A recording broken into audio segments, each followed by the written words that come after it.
This video is going to give us another option on how to solve absolute value inequalities in case that's proving to be a challenge.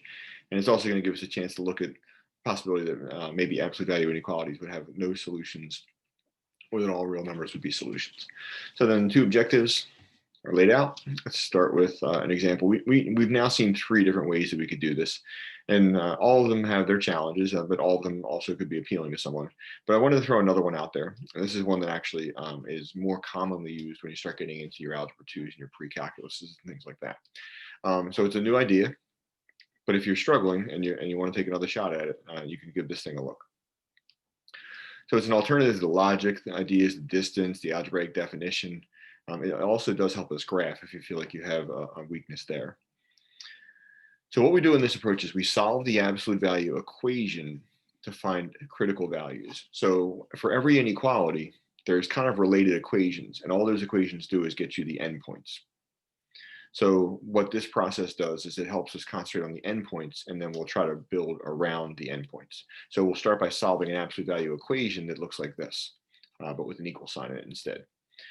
Then we're going to test points to see which parts of the number line contain solutions. That's kind of how you build the solution around those endpoints.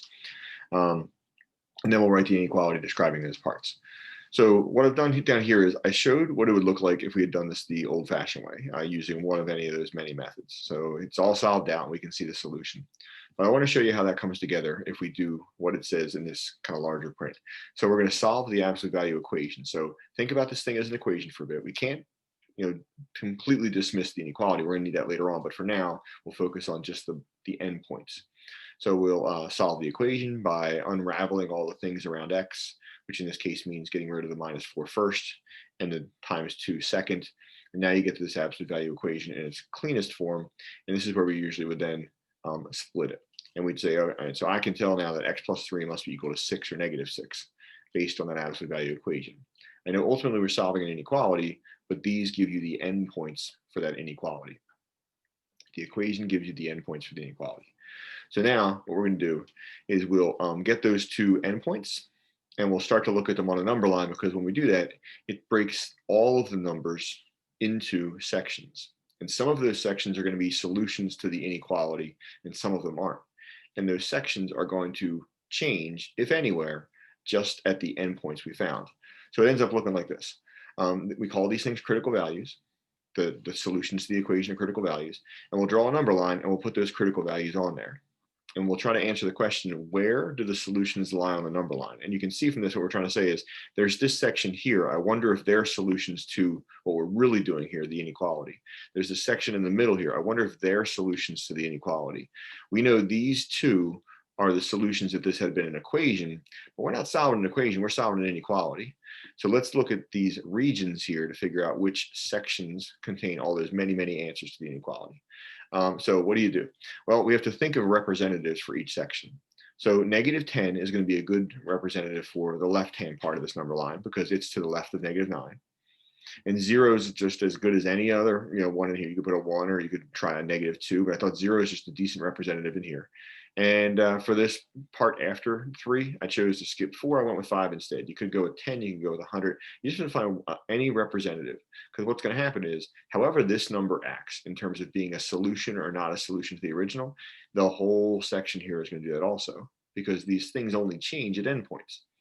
So what we'll do then is we'll take a look at the inequality, and we'll test -10, 0, and 5 in the inequality, or again, any other number that's in those intervals in the inequality. And we'll just see if you end up getting a true statement. If so, then I know where some solutions are. And if not, I know that there's sections where they're not solutions. So we'll go through the good order of operations. We'll add what's inside first in all three pieces. We'll take the absolute value in all three of these options. We'll continue to follow the order of operations. And we find out that from the looks of that last line here, 10 is not less than 8. So that means that -10 has failed. And that means that any other number on that section is going to fail too. Now 0, that's done a good job. 0 proved to be a solution. So whenever we write our answer, we better write an answer that includes 0 amongst the x's we describe. Okay, and then 5 looks like we should probably leave 5 alone because it's not a solution. And none of the points around it are either. So all these points are solutions. the points on the outer ends are not. So that would mean that this section here deserves to be marked as solutions. And now we can go back to the endpoints. The endpoints were not included. So we would kind of use our open circles there.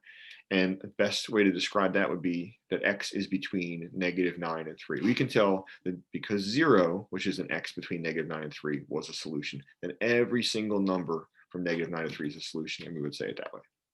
Now let's reflect back on whether the work we had done in previous days would have gotten us the same thing. It absolutely would have, because x is greater than -9. Yep.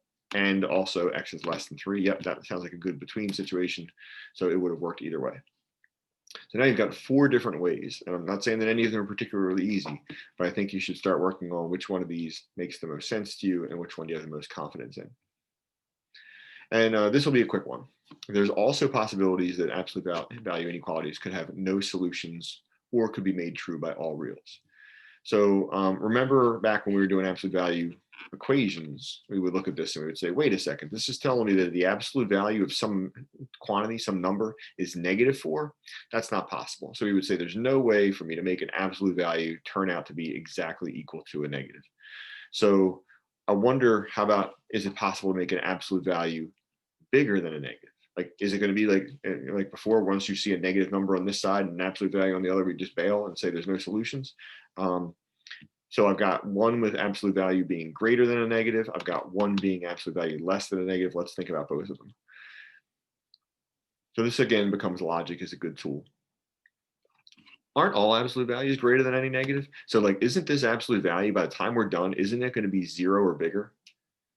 And no matter what x value I plug in, it's going to make a different number inside, but the absolute value of that number that it makes would be 0 or bigger. And they're all going to be bigger than -4, because they'll be 0 or they'll be positive, and all that's bigger than -4. So I think that if that's the case, all absolute values are bigger than -4. It maybe is a little surprising to you, but this absolute value inequality, where absolute value is compared to a negative, it's actually all real numbers. And you want to think about that again. Why is that possible? Because I think it's very tempting for people to take the line on this one, where it's they think of this every single time, where they see absolute value and a negative, boom, I want to pull the trigger and say it's impossible. Well, this one is impossible. It's impossible to have an absolute value that is lower than -9. That's suggesting that the result of this absolute value would be like your -10s and -11s and -30s of the world. That never happens. So there are 2 possibilities when you boil an inequality down to absolute value being compared to a negative. If the absolute value is greater than a negative, that sounds like an easy thing to accomplish, all real numbers. If the absolute value is less than a negative, that seems impossible, no solutions.